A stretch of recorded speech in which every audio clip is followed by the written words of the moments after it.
Assalamualaikum warahmatullahi wabarakatuh. Jumpa lagi dalam Serawung DPRD DIY. Pemirsa, baru saja Senin tanggal 2 September 2024 lalu telah dilantik 55 anggota DPRD periode tahun 2024-2009. Nah, kita dalam perbincangan hari ini kita akan membahas terkait dengan apa yang sudah dilakukan DPRD yang sebelumnya maupun yang akan datang. Telah hadir salah satu anggota DPRD yang melanjutkan, yang dipercaya kembali oleh rakyat, yaitu Bapak Eko Suwanto. Kita sapa dulu dengan Bapak Eko Suwanto. Assalamualaikum Pak Eko. Waalaikumsalam warahmatullahi wabarakatuh. Salam sehat Mas Jono dan juga teman-teman KR serta para pemirsa. Selamat dulu Pak Eko, kemarin sudah dilantik nih. Terima kasih berkat doa dukungan masyarakat dan juga tentu saja itu berkah kita ngobrol-ngobrol di KR ya, Koran Pancasila, Koran Perjuangan. Ya. Jadi interaksi dengan masyarakat salah satunya dengan lewat kedaulatan rakyat. Pak Eko, ini mungkin bukti bahwa masyarakat masih mempercaya kembali Pak Eko untuk melanjutkan perjuangan atau aspirasi masyarakat. Nah, kita pengen lihat sebelumnya Pak Eko, yang sudah dilakukan Pak Eko itu sebetulnya seperti apa sehingga kemudian terpilih kembali, dipercaya kembali. Ya, yang pertama matur nuwun atas doa dan dukungan masyarakat di Jogja dan juga di Indonesia atas kepercayaannya sehingga PDI Perjuangan bisa hat-trick di tingkat nasional, menang 3 kali pemilu secara berturut-turut di tengah gempuran yang begitu luar biasa dari penguasa ya. Dan kita juga bersyukur di DIY sendiri dari pemilu ke pemilu alhamdulillah mendapatkan kepercayaan dari rakyat. Selain di daerah istimewa Jakarta, PDI Perjuangan juga menang di 5 kabupaten kota. Dan pada pemilu 2024 yang lalu kita juga bersyukur di DIY PDI Perjuangan menambah kursi dari 17 menjadi 19 ya.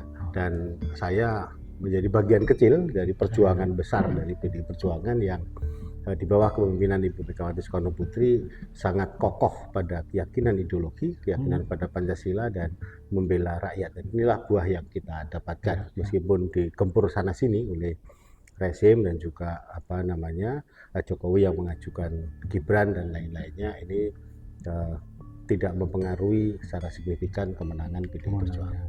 Malah bertambah kursinya Pak ya. Jadi kalau tahun kemarin itu Pak Eko dari fraksi PDI Perjuangan itu ditempatkan di Ketua Komisi A. Ya. Nampaknya ada beberapa poin ya keberhasilan dari Komisi A ini. Apa yang sudah dihasilkan Pak Eko?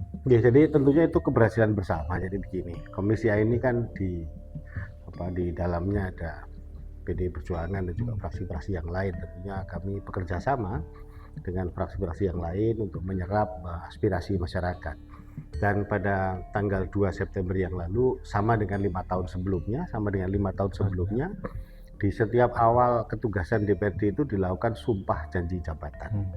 Nah, sumpahnya diantaranya adalah melaksanakan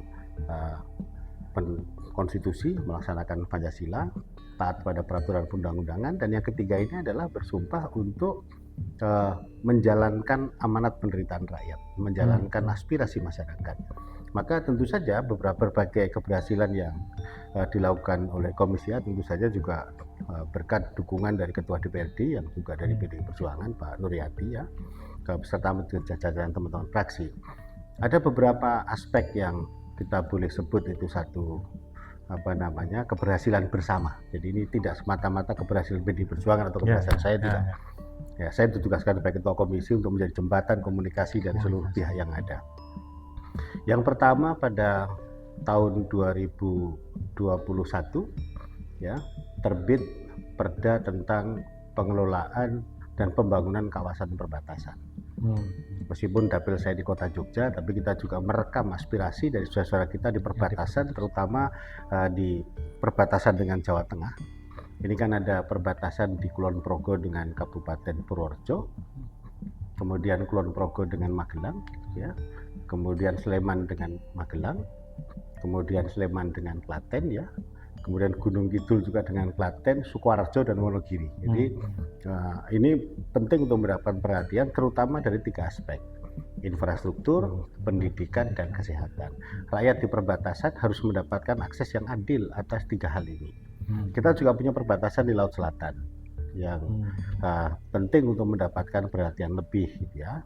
Nah, di tahun berikutnya kita juga berhasil bersama-sama dengan gubernur melahirkan peraturan daerah yang menurut hemat kami sangat penting, yaitu Perda nomor 3 tahun 2024 tentang pemajuan pembangunan dan pemberdayaan masyarakat kelurahan dan kelurahan. Disitulah ada komitmen kuat dari DPRD DIY, dari PDI Perjuangan bersama gubernur tentu saja, untuk kemudian mengalokasikan anggaran bagi setiap kelurahan dan kelurahan. Ini yang menurut kita penting, sehingga setiap kelurahan akan ditempatkan secara mulia untuk menjadi 3 pusat. Dan ini disempurnakan dengan selesainya pembahasan perubahan Raperdais tentang kelembagaan, di mana sama-sama kita sepakat dengan gubernur, sudah disetujui oleh Kementerian Dalam Negeri. Ada dinas nanti yang akan menjadi bapak ibunya bagi desa dan kelurahan. Nanti dinasnya namanya Dinas Pemberdayaan Masyarakat Kelurahan dan Dispenduk Kependudukan Catatan Sipil. Nah, inilah beberapa komitmen-komitmen yang secara nyata kita lakukan. Selain ada Perda RT RW, kemudian ada perda yang lainnya juga banyak ya. Nah, satu hal yang menarik di periode ini adalah kita dihadapkan dengan COVID. Ya, di awal 2020 sampai dengan akhir 2022 kita benar-benar dalam situasi yang sangat sulit ya, situasi yang berat gitu ya. Karena tiba-tiba ada serangan dari COVID yang begitu multidimensi. Ya, ketika masyarakat di Jogja dihadapkan pada COVID, faktanya kan ada beberapa hal yang menyedihkan. Dalam 2 tahun itu ada lebih dari 6.000 orang yang meninggal karena COVID. Belum lagi ada physical distancing. Dulu kan kita nggak bisa begini, gitu ya. Kita harus rapid test atau harus PCR gitu ya, untuk bisa bertatap muka secara langsung. Dan PPKM itu membuat ekonomi berhenti sama sekali, sehingga pertumbuhan di Jogja pernah minus. Warung pada tutup, wisata juga berhenti dan lain-lainnya. Kita bersyukur dukungan dari masyarakat luar biasa yang gotong royong difasilitasi oleh Pemda dan lain-lainnya. Dalam 2 tahun bisa bangkit, perekonomian bisa tumbuh pelan-pelan. Ini dibuka, dan itulah beberapa success story gitu ya, yang utama. Dan ada satu perda yang sangat monumental yang diinisiasi oleh DPRD dan disetujui oleh gubernur. Perda nomor 1 tahun 2022 tentang pendidikan Pancasila dan wawasan kebangsaan. Jadi ini cocok dengan kedaulatan rakyat yang memang koran Pancasila, kira-kira begitu. Jadi ini yang harus kemudian terus disiarkan, kemudian terus digelorakan ya, dikumandangkan, agar setiap pelaku kebijakan, ya pengambil kebijakan dan masyarakat bisa taat dan tunduk untuk kemudian melaksanakan Pancasila secara sungguh-sungguh. Berarti cukup banyak yang sudah dihasilkan, Pak Eko. Ya, keberhasilan bersama tadi. Ya, bersama. Jadi, nah ini yang untuk tahun 2024-2029 tentu sudah ada gambaran, Pak Eko, apa yang sudah dilakukan. Tapi ini belum ada pembentukan fraksi ya, Pak Eko ya? Pembentukan fraksi insya Allah minggu ini akan ada rapat paripurna tentang pembentukan fraksi, kemudian dilanjutkan dengan pembentukan tata tertib DPRD, kemudian penetapan pimpinan definitif, kemudian penyusunan alat kelengkapan. Mudah-mudahan semua bisa menempatkan rakyat di sesuatu yang dikedepankan, bukan kepentingan golongan pribadi apalagi keluarga, untuk kemudian melancarkan agar program pembangunan ini bisa jalan. Jadi kalau sudah dihasilkan karya di Komisi A, tentunya kan harus dikawal terus nih. Ya, itu menjadi tanggung jawab bersama. Jadi DPRD kan punya 3 fungsi ya. Penyusunan perda-perda bersama gubernur, penyusunan APBD bersama gubernur, dan pengawasan. Tentu saja ketika perda itu sudah ditetapkan, sudah disahkan, maka menjadi tanggung jawab DPRD untuk kemudian melakukan pengawasan, ngecek apakah ini sudah dikerjakan atau belum. Jangan sampai kemudian perda itu jadi bunyi-bunyian. Bunyi-bunyian itu dideklar tapi nggak dikerjakan. Jadi ini yang menjadi PR bersama. Nah, tantangan ke depan yang mendesak untuk segera diselesaikan itu Nah, setidak-tidaknya yang pertama, ini bukan prioritas, tapi saya sebut 5 ini prioritas semua. Yang pertama adalah angka kemiskinan hari ini per Maret 2024 itu di angka 10,83%. Ini masih angka yang sangat tinggi. Ya, sehingga Pemda harus menunjukkan kerja keras yang lebih cepat lagi untuk duduk bareng dengan pemerintah kabupaten kota dan pemerintah desa kelurahan ya, untuk menjadikan APBD dan dana desa ini sebagai stimulan penciptaan lapangan kerja. Ya, sudah dihasilkan sekaligus memberikan ya. subsidi kepada masyarakat kita yang belum mampu. Nah, inilah beberapa catatan. Dan yang kedua, pengangguran. Angka pengangguran kita masih di angka 3,24 ya. Dan ini angka yang tinggi untuk Jogja yang perguruan tingginya dari mana-mana. Ya. Ini penting untuk dipikirkan antara Pemda dengan perguruan tinggi untuk melahirkan entrepreneur-entrepreneur, wirausaha yang kuat, tidak semata-mata bekerja di mana, tapi bisa menciptakan lapangan kerja apa. Problem yang berikutnya yang juga penting adalah sampah. Ya, sampai hari ini masalah sampah juga nggak rampung-rampung gitu ya. Dan harapan kita momentum pilkada besok yang di 5 kabupaten kota secara bersamaan, ini masing-masing kemudian punya komitmen yang kuat, tidak hanya jadi jargon kampanye ya, tapi ada sesuatu yang dikerjakan untuk beresin masalah sampah. Jadi ini ada 3. Kemudian yang keempat ini ancaman potensi-potensi bencana termasuk megatrust. Jadi potensi megatrust itu ada karena memang di sebelah selatan DIY ini ada subduksi ya, ada pertemuan 2 lempeng yang kalau ini bertabrakan atau bertumbukan, ini bisa menimbulkan gempa bumi, bisa menimbulkan aktifnya Gunung Merapi, dan juga bisa menimbulkan tsunami. Selain itu juga kita punya Gunung Merapi yang sekarang statusnya juga masih siaga 3, ya, sehingga mitigasi bencana ini harus menjadi sesuatu yang serius dikerjakan Pemda. Kita pernah punya pengalaman gempa 2006, lebih dari 6.000 orang meninggal. Kita pernah punya pengalaman COVID, lebih dari 6.000 meninggal. Kita pernah punya pengalaman Merapi, juga banyak orang meninggal. Jadi rumus dari mitigasi bencana itu adalah menolkan korban jiwa, ya, menolkan korban material. Itu rumusnya. Dan itu lebih baik kita mencegah daripada kejadian. Nah, yang kelima yang juga perlu mendapatkan perhatian adalah potensi ancaman intoleransi, radikalisme, dan terorisme. Faktanya juga ada teroris yang ditangkap di Jogja juga ada. Ya, nah ini yang saya kira bahkan pernah terjadi di Gamping ya, di salah satu tempat di Kecamatan Gamping di Sleman misalnya. Dan ini sesuatu yang serius gitu ya. Sesuatu yang serius mengapa? Karena Jogja ini adalah rumah bersama. Indonesia ini rumah bersama dari berbagai latar belakang, dari berbagai agama dan kepercayaan, dari latar belakang keilmuan, latar belakang ekonomi yang berbeda. Maka PDI Perjuangan punya komitmen yang kuat untuk meneguhkan Bhinneka Tunggal Ika di bumi Indonesia, khususnya di daerah istimewa Yogyakarta. Ini PR-PR ke depan yang mesti kemudian diatur dalam regulasi dan juga komitmen penganggarannya. Terus ini Pak, masalah transparansi kadang-kadang menjadi tuntutan masyarakat ya, transparansi anggaran, transparansi dalam informasi dan berbagai harapan ke depan atau rencana ke depan dari Pak Eko terhadap aspirasi tersebut.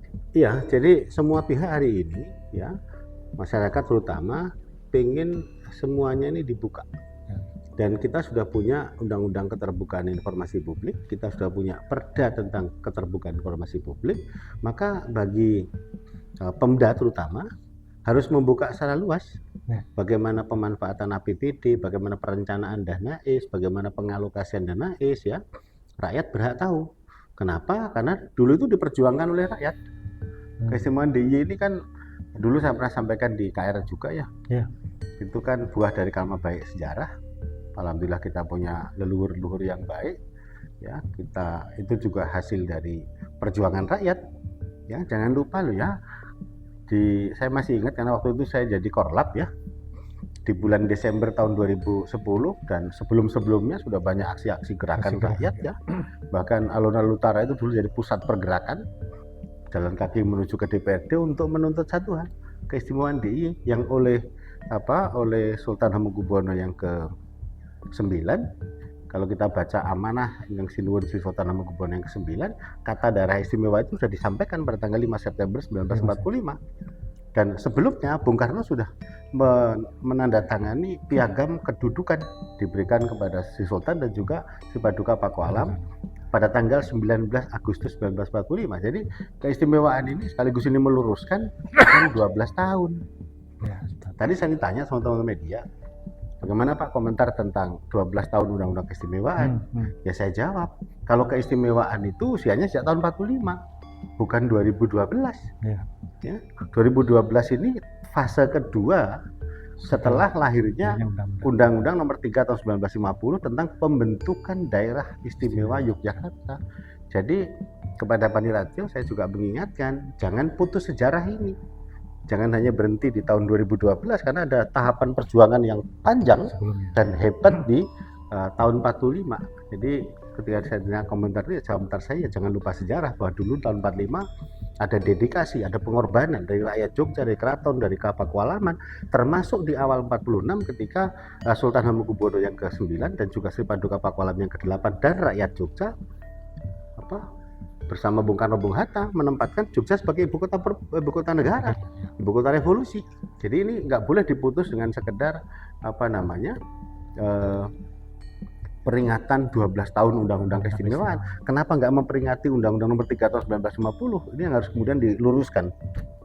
Atau mungkin penyatuan ke wilayah RI masuk di situ menurut Pak Eko? Iya, justru itu kan maklumat apa bukan maklumat ya. Amanah ingkang sinuwun si Sultan Hamengkubuwono ke-9 itu di nomor 1 kalimatnya begini. Ya, Nagari Ngayog Yogyakarta Hadiningrat. Ya. Nagari Ngayog Yogyakarta Hadiningrat bersifat kerajaan adalah daerah istimewa dari negara Republik Indonesia. Jadi deklarnya itu jelas. 19 Agustus ada piagam kedudukan, 17 Agustus ada proklamasi, dan jangan lupa loh ya, ada tokoh-tokoh dari Jogja ini yang ikut di dalam BPUPKI pada saat merumuskan Pancasila sebagai dasar negara. Ada sebut saja ketua BPUPKI itu Pak Dr. Rajiman Widodiningrat dari Sleman. Ya, ada Ki Hajar Dewantoro, ada tokoh Muhammadiyah Ki Bagus Hadikusumo, ada BPH Purwoboyo, ada BPH Bintoro, ada yang dari Kota Gede, rektor pertama UII, ada Kiai Haji Abdul Kahar Musakir. Artinya ini harus tidak boleh dilupakan, jadi nggak boleh diputus hanya di tahun 2012. Ini ada sejarah hebat sebelumnya. Berarti nilai-nilai nasionalismenya justru ketika pernyataan maklumat itu ya? Jauh sebelumnya Sultan sudah berjuang untuk kemerdekaan juga. Bagaimana Sri Paduka Pakualam yang ke-8 minjemin kamar untuk Bung Karno dan Bung Hatta di awal tahun 46. Artinya kan tinggal beberapa bulan setelah kemerdekaan, ibu kota pindah ke Jogja. Dan kamarnya Bung Karno ada di sisi barat, kamarnya Bung Hatta ada di sisi timur di Puro Pakualaman di depan Bangsal Parangkarso. Oleh karena itu melalui forum yang sangat baik ini, matur nuwun rakyat Jogja, matur nuwun Kesultanan dan Kadipaten. Nah, tugas kita adalah menggelorakan semangat nasionalisme, menggelorakan semangat patriotisme seperti yang dicontohkan para pendiri bangsa tadi. Maka DPRD harus di depan untuk urusan ini. Oke Pak Eko, banyak sekali paparan dari Pak Eko. Nah ini satu sebagai penutup Pak Eko, 5 tahun akan dijalani Pak Eko lagi. Poin-poin apa saja yang tadi sudah disebutkan, ada 5 Pak ya, strategi lah supaya mencapai atau mengatasi terhadap 5 poin tadi Pak Eko. Baik, strateginya untuk memenuhi harapan rakyat itu hanya 3 saja. Tanggal 2 kemarin seluruh anggota DPRD 55 orang semua disumpah dan diambil janji jabatan. Makanya tugas kita melaksanakan itu secara konsisten, nggak boleh lupa dengan sumpah itu. Yang kedua, harapan kita media dan masyarakat juga senantiasa mengawasi kita. Jadi media jangan segen-segen jewer kita gitu ya. Kalau kita ini miring-miring kita diurusin lagi gitu, kira-kira begitu. Nah, yang ketiga adalah merekam dan mendengarkan aspirasi rakyat. Rakyat pengen transparansi soal dana misalnya. Rakyat pengen transparansi soal APBD, rakyat pengen dilibatkan dalam pembangunan keistimewaan DIY. Saya kira itu menjadi PR-PR kita bersama. Prinsipnya DPRD di periode ini menurut saya ya, salah satunya yang menjadi komitmen kita adalah meneguhkan kembali, mengokohkan kembali nasionalisme dan patriotisme dari Jogja. Apalagi situasi nasional lagi gonjang-ganjing kayak gini ya. Saya kira menjadi relevan kalau kemudian KR duduk bareng sama media-media yang lain bersama DPRD untuk menggelorakan sekali lagi Pancasila, menggelorakan di dalamnya ada nasionalisme dan patriotisme. Kecintaan kepada Indonesia kita mulai dari Jogja. Oke, baik Pak. Terima kasih banyak Pak Eko. Nggih, matur nuwun Mas Jono. Terima kasih. Kesempatannya ini. Pemirsa, demikian wawancara kita dengan Pak Eko Suwanto yang terpilih kembali menjadi anggota DPRD di periode 2024-2029. Kita tunggu nanti Pak Eko di mana posisi komisinya. Yang jelas Pak Eko tadi sudah punya gambaran apa yang harus dilakukan 5 tahun ke depan ini. Salah satunya adalah menjaga atau menguatkan nasionalisme di Yogyakarta, di mana DPRD DIY berada di posisi terdepan untuk itu. Demikian para pemirsa, jumpa lagi dalam Serawung DPRD berikutnya. Wassalamualaikum warahmatullahi wabarakatuh. Waalaikumsalam. Matur nuwun. Matur nuwun, matur nuwun. Ada yang untuk yang lain.